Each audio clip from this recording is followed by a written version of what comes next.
What makes a good critical writing? Typical comments from tutors about students' academic writing is too descriptive or not enough critical analysis. Hence, this video provides ideas on how to improve the level of critical analysis you demonstrate in your academic writing.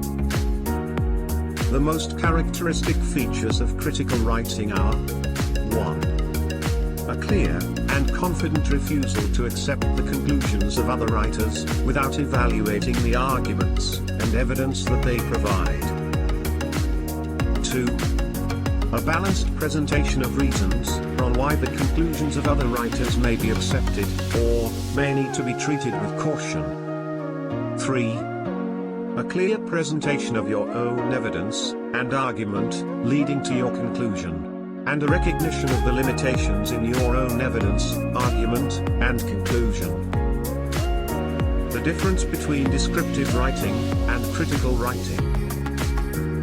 The common element of descriptive writing is that it will describe something, but does not go beyond giving an account of the thing.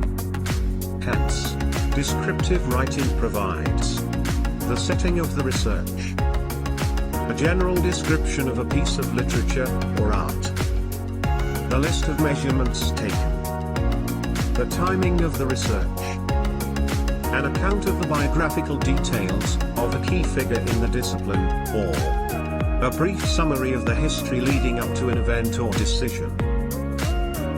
With descriptive writing, you are not developing argument. You are merely setting the background within which an argument can be developed. You are representing the situation as it stands, without presenting any analysis or discussion. Thus, descriptive writing is relatively simple. There is also the trap that it can use up many words from your word limit for simply providing description.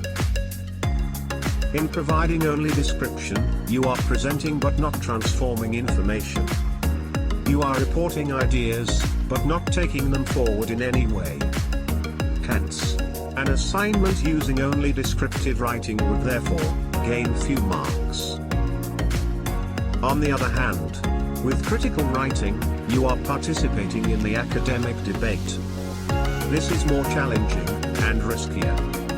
You need to weigh up the evidence and arguments of others, and contribute your own. Thus, critical writing considers the quality of the evidence and argument you have read. Identify key positive and negative aspects you can comment upon. Assess their relevance and usefulness to the debate that you are engaging in for your assignment. And identify how best they can be woven into the argument that you are developing. Hence, a much higher level of skill is clearly needed for critical writing than for descriptive writing. And this is reflected in the higher marks it is given. Finding your academic voice. When you engage in critical writing, you are developing your own academic voice within your subject. Wellington, et al., 2005, offers some suggestions for distinguishing between the academic and the non-academic voice. They suggest that the academic voice involves healthy skepticism, but not cynicism. Confidence, but not cockiness or arrogance. Judgment which is critical, but not dismissive. Opinions, without being opinionated. Careful evaluation of published work, not serial shooting at random targets. Being fair, assessing fairly the strengths and weaknesses of other people's ideas and writing, without prejudice. And making judgments on the basis of considerable thought and all the available evidence, as opposed to assertions without reason. Hence, try to get into the habit of writing critically, by making sure that you read critically, and that you include critique in your writing. Stringing together of quotes. It can be tempting to string together quotes to support an argument, feeling that the more quotes you include, the stronger your argument. It is important, however, to remember that you also need to interpret the quotes to the reader. and to explain their relevance, discuss their validity, and show how they relate to other evidence. Strategic use of paragraphs. There are several ways in which you can use the paragraph to ensure your critical writing. You can use paragraphs to make a clear and visual separation between descriptive writing and critical analysis by switching to a new paragraph when you move from description to critical writing, and vice versa. This can help in emphasizing to the reader that you are including both description and critical analysis by providing a visual representation of their separation. Also, pushing you to produce the necessary critical writing, especially if you find that your description paragraphs are always longer, or more frequent, than your critical analysis paragraphs. A paragraph break can provide a brief pause for your readers within a longer argument, giving them the opportunity to make sure they are keeping up with your reasoning. Paragraphs that are overly long can require readers to hold too much in their mind at once, resulting to them having to reread the material until they can identify the point you are making. You can also use paragraphs to push yourself to include critical writing alongside descriptive writing, or referencing, by considering each paragraph almost as an essay in miniature. Within each paragraph you would introduce the point you want to make the point with supporting evidence, and reflect critically on the point. If it is worth including, it is worth telling us why. A certain amount of descriptive writing is essential, particularly in the earlier parts of the essay, or assignment, or dissertation. Beyond that, however, there is a danger that too much descriptive writing will use up valuable words from your word limit, and reduce the space you have for the critical writing that will get you higher marks. A useful habit to get into is to make sure that, if you describe some evidence relevant to your argument, you need then to explain to the reader why it is relevant. The logic of your explanation contributes to the critical component of your writing. So, a sentence or two might describe and reference the evidence, but this is not enough in itself. The next few sentences within the paragraph would need to explain what the evidence contributes to the argument you are making.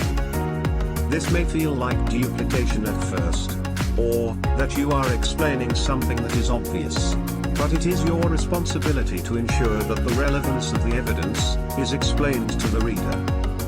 You should not simply assume that the reader will be following the same logic as you do, or will just work out the relevance of the quote or data you have described. Line of argument.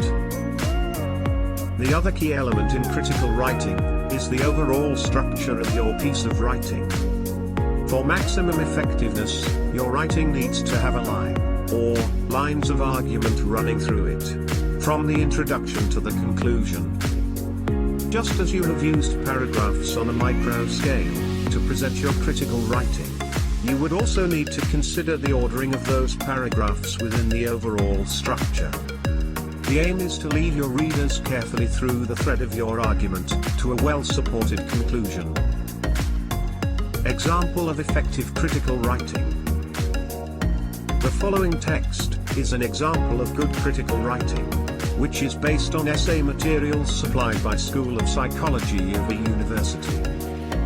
The author refers to the available evidence, but also evaluates the validity of that evidence, and assesses what contribution it can realistically make to the debate. It reads: there are a number of inherent methodological difficulties in evaluating treatment efficacy in this area, and this has contributed to controversy within the research literature surrounding treatment outcomes for this group of offenders. Marshall, 1997.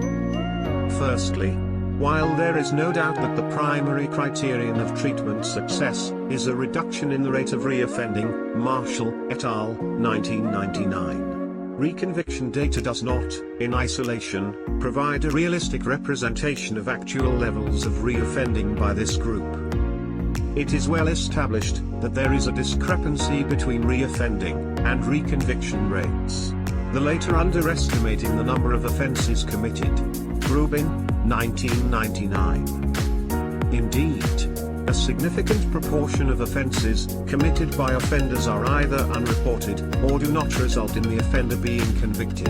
Abel, et al., 1987. You can see how the author is considering the available evidence, but also the limitations on that evidence, and will be taking all this into account in drawing conclusions. Checklist for an overall review of your writing. It is always worth taking a critical look at your own writing before submitting it for assessment.